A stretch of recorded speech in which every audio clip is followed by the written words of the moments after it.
김문수한가 좀 얘기를 해야 될 것 같은데 어쨌든 이분이 뭐 지난번에 이제 국힘에서 대선 후보 중에서 일이 깜짝 등장해서 근데 이게 그래도 꽤 지속성 있게 지금 가고 있습니다.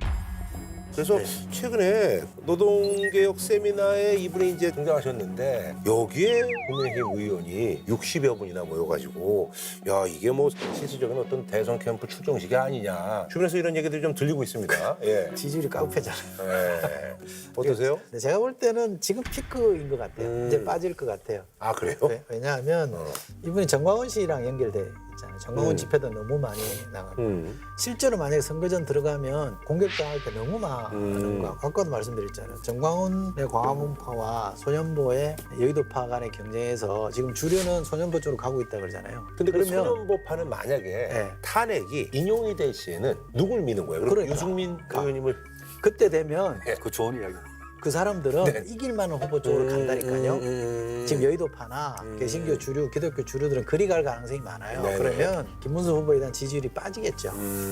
김문수 장관 네. 말씀하신 지금은 뭐 고용노동부 네네네. 장관이잖아요. 그러니까 뭐 노동개혁 세미나에 오셨는데. 근데 이제 그분이야 그런데 이제 뭐 예. 국민의힘 의원 60여 분이 이제 간 거에 대해서 예, 뭐 그거는 아마 김문수 장관도 그 정도로 사람들이 해석할 거다 정도야 알고 봤겠죠.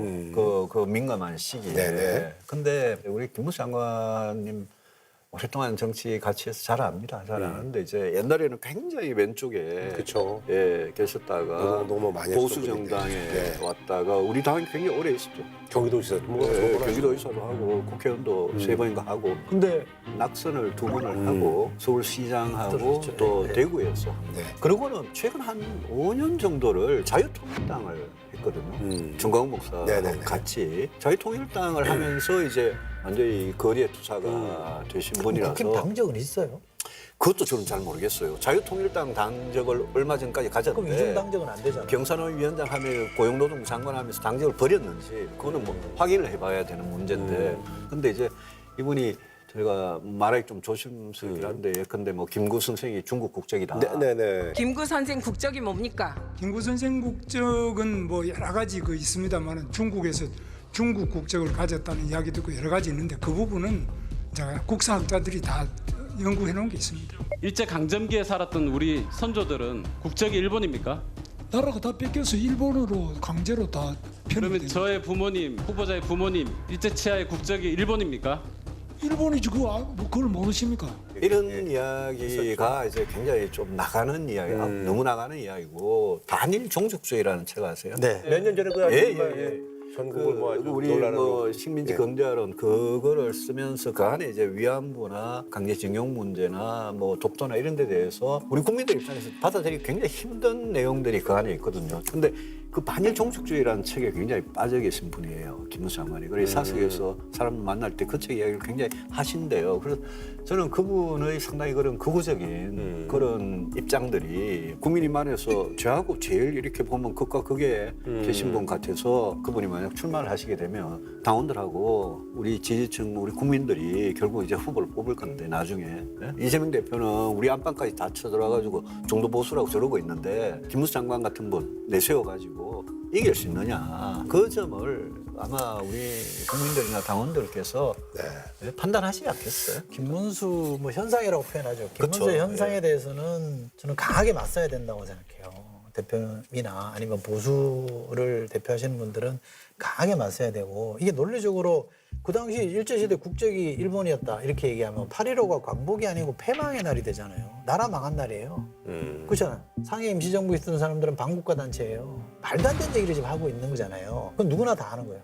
제가 볼 때 본인도 알 거라고 생각해요. 그러다 보니까 극우와 보수 간의 싸움을 벌여야 될 판이에요. 이게 우선 정리가 돼야 돼요. 그 싸움이 그치고 난폭하게 진행되더라도 해서 정리가 돼야 국민들이 아 진짜 저 당이 보수 정당이구나. 보수 본령을 안 벗어나구나는 신뢰를 얻을 수 있거든요. 근데 같은 당이라고 해서 물쩍 넘어간다? 안 돼요. 울증 안 넘어가요. 근데 우리 안 와닿죠. 이 국민의힘이 극우를 내몰고 내쫓아낸다. 그럴 필요는 없는 것 같아요. 쫓아내야죠. 민주당도 극자로 쫓아내야죠. 민주당도 극자들이 더더더 붙어 있잖아요. 없어요.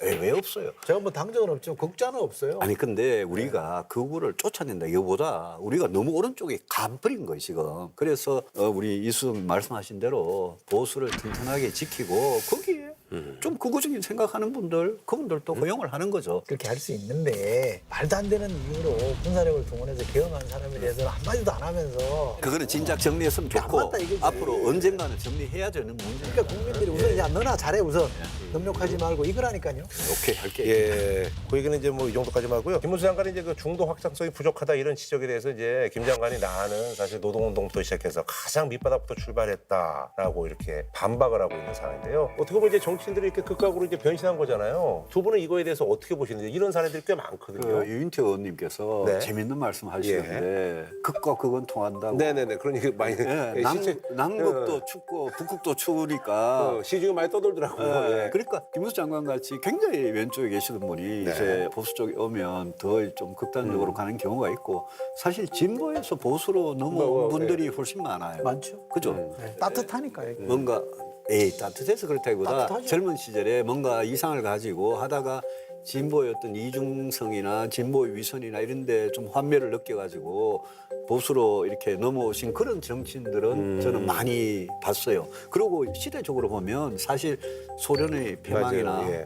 그다음에 북한이 계속 저런 참상을 보이고 있는 거나 중국도 변하고 나서 지금 잘 살잖아요. 그런 거 보면서 옛날에 뭐 막시즘 그런 사회주의나 공산주의 이상에 빠졌던 그뭐 운동권 출신들이죠. 그분들이 보수로 넘어온 경우는 많고 원래 젊을 때 보수였는데 진보로 넘어간 분들은 저는 잘 못 봤어요. 이렇게 봐야 된다고 저는 생각하는데, 그러니까 스펙트럼이 진보가 있고 보수가 있는데 진보의 맨 끝쪽이 국자가 있고 보수의 맨 오른쪽이 극우가 있다. 네. 이렇게 보시면 안 돼요. 보수 진보는 정상적인 이념입니다만 극자와 극우는 극단주의이기 때문에 이거는 보수 진보의 틀 안에 있는 사람들이 아니에요. 이 틀 밖에 있는 사람들이에요. 일리가 있네요. 그러니까 극자와 극우로 가는 거는 그건 자연스러운 거예요. 근데 보수가 진보로 간다, 진보가 보수가 이렇게 표현하는 거는 저는 틀렸다고 보고 극자와 극우라는 극단주의는 우리가 포용할 수 있는 이념이 아니기 때문에 그런 사람들은 걸러내야 돼요. 근데 이거는 필요한 것 같아요. 그러니까 보수에서 진보로 가든 진보에서 보수로 오든 뭐 극좌에서 극우 왔다 갔다 하든 정치하는 사람은 자기가 왜 이러는지 국민들은 설명을 할 수 행위에 있어야 대해서. 됩니다. 행위에 네. 대해서. 근데 수십 년 동안 이쪽에 있다가 갑자기 이쪽에 와갖고는 그다음부터 아무 설명이 없어요. 그거는 좀 문제 있지 않나요? 문제 정치는. 많죠. 예. 네.